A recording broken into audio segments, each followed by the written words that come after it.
శుభం వ్యాధు శ్రీ గురుభ్యో నమః.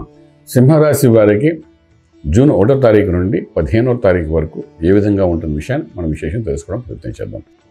సింహరాశిలో కేతు యొక్క ప్రభావం ఆరంభమైంది. అలాగే సప్తమంలో రాహు, అష్టమంలో శనీశ్వరుడు, భాగ్యంలో శుక్రుడు, రాజ్యంలో బుధాదిత్య యోగము, లాభంలో బృహస్పతి, వ్యయం ఖర్చు పెట్టే స్థలంలో కుజుడు, యోగించేవాడు ఖర్చు పెట్టే స్థలంలో కూర్చున్నాడు. సో ఇటువంటి పరిస్థితుల్లో ఆర్థిక వ్యవహారం ఎలా ఉంటుందంటే ఉద్యోగరీత్యా మీరు చేసే ప్రయత్నాలు కొంచెం ఆగండి.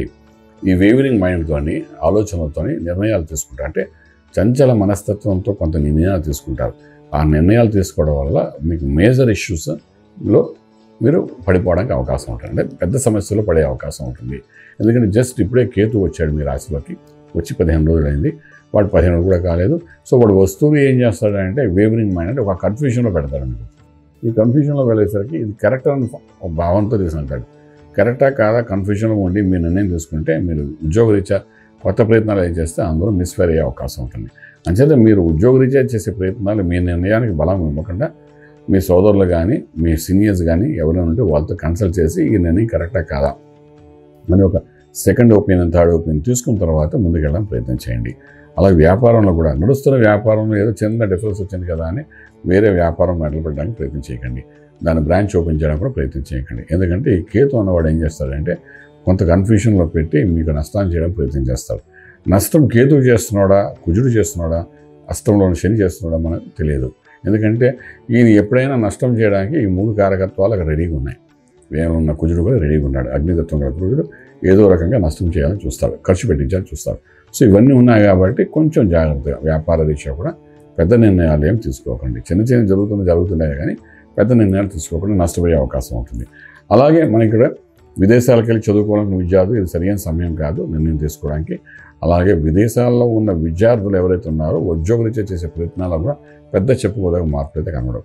అలా విదేశాలకు వెళ్ళి సెటిల్ అయిపోదామని అక్కడే ఏదో వ్యాపార ఉద్యోగం చేసుకుని వెళ్ళిపోదామని చెప్పి అనుకున్న వాళ్ళు కూడా ఈ సరైన సమయం కాదు, అటువంటి ప్రయత్నం చేయకండి. ఓకే. అలాగే ట్రేడింగ్ చేయాలనుకుంటున్నప్పుడు ట్రేడింగ్లో కూడా పెద్ద డెవలప్మెంట్స్ ఏమి కనబడదు. ఎక్స్పోర్ట్ ఇంపోర్ట్ వ్యాపారాలు కూడా పెద్ద ఇంప్రూవ్మెంట్ ఏమి ఉండదు. కొంత 5% లాస్లోనే నడుస్తుంది.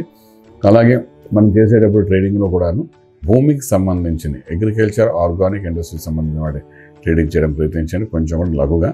అలాగే లక్కీ నెంబర్ 1 కొంతవరకు పాజిటివ్గా పనిచేస్తుంది. శుభవార్తలకు వెళ్ళాలి, శుభకరమైన కార్యక్రమం పాల్గొరు అని అనుకుంటారు మీరు. కానీ మీకు అక్కడ వెళ్ళినా కూడా పెద్ద వాల్యూబుల్గా మీకు ఆ గౌరవపదంగా ఉండే అవకాశాలు అయితే కొంచెం తక్కువగానే కనబడుతున్నాయి.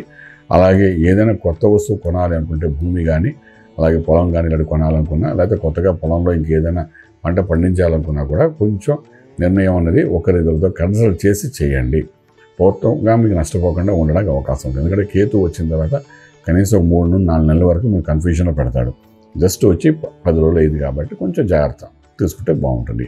అలాగే కుజుడు కూడా మనకి ఏంటంటే 6వ తారీఖు తర్వాత మీ రాశిలోకి వస్తాడు. వచ్చినప్పుడు ఏంటంటే మీకు కొంచెం బర్నింగ్ ఇష్యూస్ చూపిస్తాడు స్టార్టింగ్లోనే. సో నిర్ణయాలు అన్నీ మీద లాస్గానే కనబడే అవకాశం ఉంటుంది. ఇటువంటి పరిస్థితుల్లో మంత్రం దగ్గరికి వచ్చినప్పుడు కుజుడు రాశిలోకి రావడము, కేతుతో కలిసి ఉండడు, సప్తమంలో రాహు, వీటి ప్రభావంలో కూడా భార్యాభర్తల మధ్య అన్యోన్యతలో కొంత ఇబ్బంది కలుగుతాయి. వివాహం కోసం ప్రేమికులు ఎవరైతే ఉన్నారో గాంధర్వ వివాహం చేసుకోవాలనుకుంటున్నారో వాళ్ళలో కూడా కొంత విడిపోయే పరిస్థితి కూడా ఏర్పడే అవకాశం ఉంటుంది. కన్ఫ్యూజన్లో పెట్టి మిమ్మల్ని పూర్తిగా ఏంటంటే మ్యారిటల్ లైఫ్ అనే విషయంలో మాత్రం ఏదో రకంగా మానసిక ఒత్తిడి తీసుకొచ్చే అవకాశం ఉంటుంది. కాబట్టి అందులో కేతు ప్లస్ కుజుడు కూడా అక్కడ వచ్చి కూర్చుంటాడు ఒక్క 4 రోజుల తర్వాత. ఈ కుజుడు కేతు కలిసిన తత్వం 7వ ఇంట్లో రాహు, అష్టంలో శని, ఇవన్నీ మన మ్యారిటల్ లైఫ్ అనుకోండి పర్సనల్ లైఫ్లో కూడా బాగా ఇబ్బంది పెట్టే పరిస్థితి ఉంటుంది. కాబట్టి ఇక్కడ మీరు ఏం చేసుకోవాలి అని ఉంటే మీ గురు మంత్రాన్ని సాధన చేయాలి.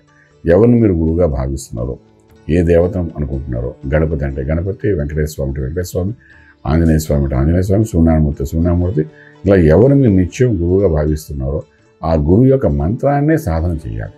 ఉదయం సూర్యోదయం కంటే ముందు లేవడానికి ప్రయత్నం చేయండి.